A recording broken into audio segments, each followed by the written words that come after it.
여러분 안녕하십니까? 권순환입니다. 북한이라는 생지옥을 탈출해 한국에 온 탈북자 중에 김태산이란 분이 계십니다. 과거 체코 주재 북한무역 대표를 지낸 북한 엘리트 출신으로 북한 체제 환멸을 느껴 2003년 한국에 망명한 인사입니다. 그동안 페이스북 등을 통해서 북한의 3대 세습 독재 체제와 한국 내 종북 세력에 대한 날카로운 비판을 하고 한국의 내부 체제 취약성을 지적한 그런 인물이기도 합니다.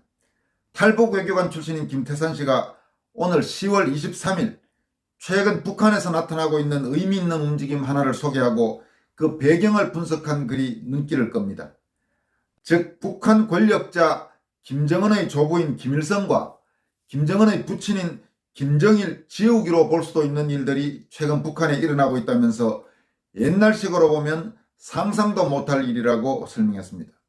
김태산 씨는 이런 움직임과 관련해 일부 유튜브는 북한 김씨 시대가 무너질 일만 남았다고 방송하고 이를 들은 사람들은 북한이 무너진다고 기뻐하지만 이는 북한을 잘 모르는 사람들의 착각이라고 경고합니다.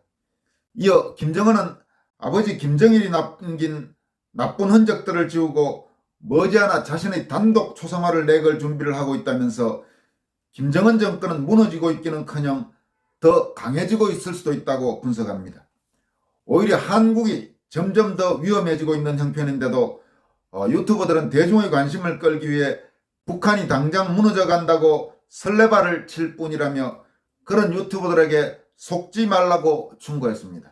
그럼 김태산 씨의 오늘 페이스북 글을 여러분들에게 소개해 드리겠습니다. 시청자 여러분들이 북한의 최근 정세를 파악하는 데 하나의 도움이 될 것이라고 생각합니다. 내용은 이렇습니다. 모르면 실수하는 법이다. 제목을 이렇게 달고 요즘 들어 변해가는 북한 이야기를 하나 하려 한다. 북한을 잘 모르는 분들이 보면 매우 놀랄 만한 일이 지금 북한에서 벌어지고 있다. 즉 김일성, 김정일 지우기로 볼 수 있는 일들이 일어난다. 신뢰를 든다면 김일성, 김정일 초상화를 제거하고 있다. 단편적 신뢰로 평양 만수대 창작사 건물 정면에 걸었던 김일성, 김정일 초상화를 내리고 김정은의 교시판만 내걸었다. 뿐만 아니라 김일성의 부친 김형직의 이름을 땄던 김형직 군의대학 명칭을 항일빨치산 림춘추의 이름을 딴 림춘추 군의대학으로 바꾸었다. 김정일의 어머니 김정숙의 이름을 달았던 김정숙 호위종합군관학교도 항일빨치산 리얼설 이름을 단 리얼설 호위군관학교로 바꾸었다.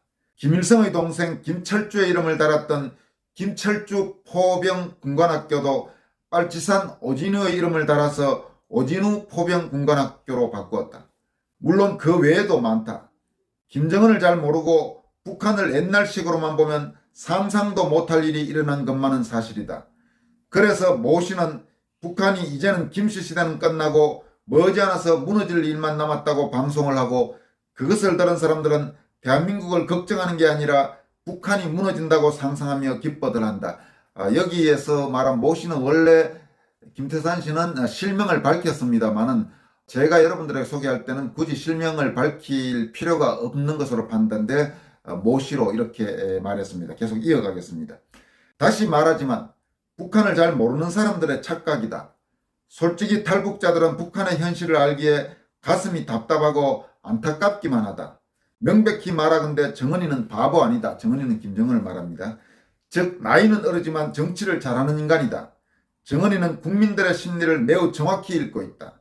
그래서 정은이는 정일이가 남긴 나쁜 흔적들을 지우고 있는 중이다. 즉 김정일이가 만들었던 왕권 독재 정치, 김씨 가문 독점 정치, 백두혈통 정치, 우상숭배 정치의 흔적을 지우고 있다. 물론 그렇다고 해서 정은이가 북한을 개혁 개방하고 한국과 같은 자유민주주의 국가로 만들어간다는 뜻은 아니다. 정은이는 지금 북한 인민들이 싫어하고 반대하는 김정일식 정치 스타일을 버리고 자기는 김일성처럼 오직 인민을 위한 정치를 한다는 것을 보여주기 위한 탈바꿈 쇼를 할 뿐이다. 그래서 지금 북한 국민들 속에서는 정은이는 자기 아버지와는 전혀 다른 정말 김일성 같은 지도자라는 평판도 받고 있습니다. 참고로 여기서 해설을 잠깐 드린다면 우리의 생각 상식으로는 이해를 할 수 없지만 북한에서 김일성은 워낙 그동안 이제 세뇌 작업을 많이 하고 해서 북한 주민들 사이에서 김일성에 대해서는 지금도 대단히 높은 평가를 주민들이 하고 있답니다. 물론 그건 이제 국민들에게 김일성의 나쁜 점들은 다 숨기고 세뇌 작업을 해서 이루어진 그런 결과일 겁니다. 계속 이어가겠습니다. 김형직, 강반석, 김철주, 김정숙 등 김씨 가문의 이름 대신 항일 빨치산들의 이름을 내세워주는데 반대할 자가 있겠나? 즉 정은이는 국민들로부터 지지를 받기 위한 탈바꿈을 하고 있으며 머지않아 자기의 단독 초상화를 걸 준비를 하고 있다. 한마디로 정은이는 사실상 무서운 야심가다. 그런데 이걸 착각하고 백두혈통도 버리고 김부자도 버리는 걸 보면 정은이는 죽었다든가 아니면 말도 안 되는 집단 영도 체제로 간다든가 머지않아 무너진다고 착각하면 오산이다. 오히려 김정은 정권은 더욱 강해지고 있다는 증거다. 어떤 사람들은 북한이 굶주려서 당장 무너진다고 호들갑을 떠는데 북한은 원래부터 굶주렸고 또 굶주려서 무너진 나라는 없다. 오히려 한국이 점점 더 위험해지고 있는 형편인데도 유튜버들은 대중의 관심을 끄느라고 북한이 당장 무너져 간다고 설레발을 칠 뿐이다. 우리 패치님들은 그런 유튜버들에게 속지 말기를 바랄 뿐이다. 위의 내용은 탈북 외교관, 과거 체코 주재 북한 무역 대표 출신인 김태산 씨가 최근 북한에서 나타나고 있는 김일성, 김정일 지우기, 그러니까 김일성 일족들, 현재 집권자인 김정은을 제한 나머지 사람들을 조금씩 지워나가는 그런 움직임과 그런 움직임이 과연 무엇을 뜻하는지를 분석한 글입니다.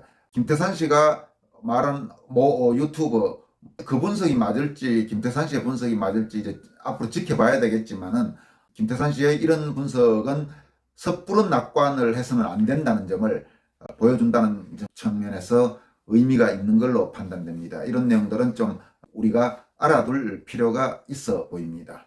다음 전해드릴 소식은 오늘 오전 나간 영상에서 여러분들에게 박정희 대통령 서거 42주기 추도식 26일로 예정된 그 추도식이 국립현충원의 불허로 추도식은 열리지 못한다는 내용을 여러분들에게 소개해드린 바 있습니다만 그에 따른 속보 성격의 뉴스입니다. 박정희 대통령 제42주기 추도위원장인 민족중흥회의 정재호 회장 명의로 이번 불허 결정에 대한 입장 발표가 나왔습니다. 그런데 이 내용을 보니까 원래 지금 박정희 대통령 추도위원회와 국립현충원, 서울현충원 사이 실무협의회에서는 코로나 방역 준수를 전제로 추도식 규모를 작년 수준으로 축소 조정해서 진행하는 걸로 합의가 이루어졌던 모양입니다. 그런데 국방부가 나서서 추도식을 허가할 수 없다고 통보해 왔다. 이렇게 정재호 회장은 밝혔습니다. 이게 사실이라면 진짜 지금 국방부 문제가 많습니다. 여러 번 국방부의 행태에 대해서는 지적을 해왔고 지금 국방부 장관, 서 국방부 장관의 문제점도 여러분들에게 말씀드린 바가 있습니다만은 참 왜 이런지 다른 곳이라면 또 몰라도 국방부에서 이렇게 나서서 추도식 불허에 사실상의 압력을 행사했다면 상당히 문제가 많은 겁니다. 서 국방부 장관은 광주 출신입니다. 광주 출신이고 육사 41기, 그러니까 1981년 육사에 입교를 했네요. 제가 대학에 입학하던 해에 육사에 입교한 소위 말하는 대학 학번으로 하면 81학번, 공식 프로필로는 63년생으로 돼 있는데 모르겠습니다. 이 재수를 안 했으면 통상 1981년 대학 입학한 81학번은 1962년생인데 과거에 이제 지방에서는 호적을 1년씩 늦게 한 경우도 많고 하기 때문에 정확히 63년생인지 62년생인지는 모르겠습니다만 해도 우리나라로 건 62년생이면 올해 60살, 63년생이면 59살입니다만 참 이렇게 국방장관을 해서 나중에 어떤 장관으로 이름이 남을지 서욱 장관은 좀 생각 좀 해봤으면 합니다. 그러면 정재호 민족중흥회 회장 명의로 발표된 입장을 여러분들에게 소개해드리도록 하겠습니다. 제목은 부국강병의 아버지 박정희 대통령 추도식 불허에 대한 우리의 입장 이렇게 되어 있고 내용은 이렇습니다. 올해 서거 42주기를 맞는 박정희 대통령 추도식을 불허한다는 정부 당국의 용렬한 일방적 초진은 당혹스럽고도 분노를 금치 못할 처사가 아닐 수 없다. 여기 이제 원문에 지금 조치가 아니고 일방적 초지라고 되어 있습니다. 이게 통보한다, 뭐 그 대체로 하면 그런 의미를, 만약에 조치의 오탈자가 아니라면 그런 뜻으로 비춰집니다만은 내용을 계속 이어가겠습니다. 국립 서울현충원 측과의 실무협의에서 철저한 코로나 방역 준수를 전제로 추도식 규모를 작년 수준으로 축소 조정키로 원만히 합의했음에도 불구하고 국방부가 나서서 추도식을 허가할 수 없다고 통보해 온 것이다. 코로나 사태 수습에 협조한다는 것은 우리 모두에게 주어진 마땅한 도리이다. 다행히 코로나 확진 추세가 수그러지고 있는 가운데 정부의 위드 코로나 공시 예정일을 10여일 앞둔 마당에 정기적인 연례 행사를 불허한다는 것은 사리에 맞지 않는 정략적 입김 탓이 아닌가 하는 합리적 의혹을 떨쳐버릴 수 없다. 허허벌판에 천지개벽의 새벽을 연 부국강병의 아버지에 대한 후손들의 대접이 이래도 되겠는가라는 물음 앞에 가슴 떨리는 분노를 사귈 수 없는 노릇이다. 우리는 42년 만에 경험하는 초유의 변고를 슬기롭게 극복하는 준법 행사를 통해 국민의 뜨거운 성원에 보답할 것을 다짐하는 바이다.